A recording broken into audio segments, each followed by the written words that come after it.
Good morning. This is Kurt Ness with Ness Brothers 55 Plus Relocation Services. I am running about 25 minutes late today. I apologize. Actually, my morning started out with my 7 o'clock appointment, which I'm going to talk about in a minute. But the purpose of these short little videos is to help people reduce stress in their life. And it is part of our theme of our 55 Plus Relocation Services, because I believe that through education, people are able to create a plan and then execute that plan. And we're going to learn in life that, or I guess I've learned in life, that the more I can be proactive versus reactive helps reduce a lot of stress in my life. Now, I don't know about you, sometimes being proactive is very tough because I get bombarded with a variety of things. And I know that when we're talking about downsizing, it can seem overwhelming. And I know that last week I talked a little bit about hoarding, and we're going to pick up on that subject. We're not going to do it today because I've got some information. I just want other information I want to share that I think that can be advantageous. When I talk about being proactive versus reactive, I'm going to give you an example. This morning, one of the reasons that I'm late is that I actually had two appointments. One was at 7 a.m. I went to Dr. Rubright, which is my dentist, great dentist. If you're looking for a dentist, she's out on South Bend Drive, just right next to First Federal Bank. And basically, the last time I was in there, she was looking at one of my fillings and said, you're going to need to replace this. We're starting to see a little decay. If you don't do it, it can cost you, just like I got done spending money on a tooth that I had ignored. The decay had got under the filling. To make a long story short, I had to get a root canal, and I spent $2,000. So by being proactive, it cost me the filling. Doing the filling over cost me about $235, which was a great deal. They did an excellent job. And so I say that because a lot of times when people are thinking about downsizing, there are a lot of unknowns. And one of the things that I tell people, though, is as you go through life, yes, we don't know exactly how tomorrow is going to look.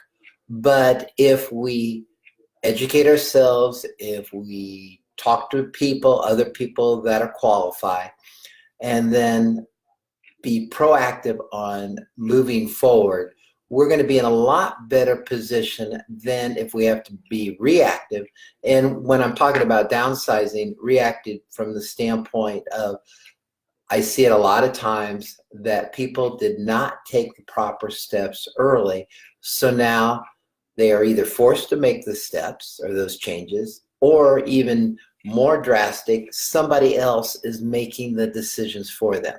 And when that happens, obviously, you have lost control and figuring out what that next step is going to be. So the thing that, as we analyze and look back over our lives, being proactive is better than reactive. And the other thing that I've found, too, is that cheapest is not always the best.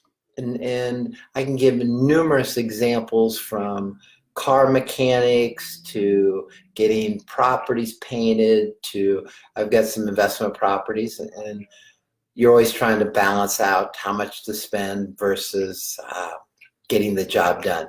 And I have found time and time again, and this is probably something that my dad preached a lot, was the fact that in the long run, quality is really cheaper. Because if you buy good things, then they're going to last longer. You're not going to have to take the time to replace them. You're going to be enjoying them longer. Now, obviously, you have to balance out the timetable as far as if I'm going to only need something for a short period of time, or if I'm fixing something up and I'm going to sell it in a short period of time, then going the Cadillac might not be the answer. But when you look at your house, if you're going to stay in it for a period of time, or your vehicle, if you can work it out, structure it so that you're saving the money to buy the better item, I think in the long run, you're going to find out that it is cheaper.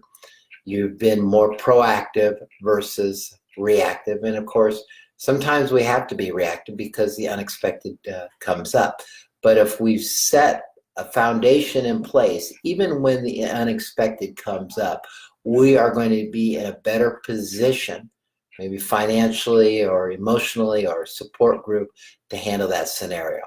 So that's my little caveat of information today, that as we approach or go through next chapters in our lives, the more we can be proactive, it's going to allow us more time potentially to address an issue versus being reactive where we have to decide right now.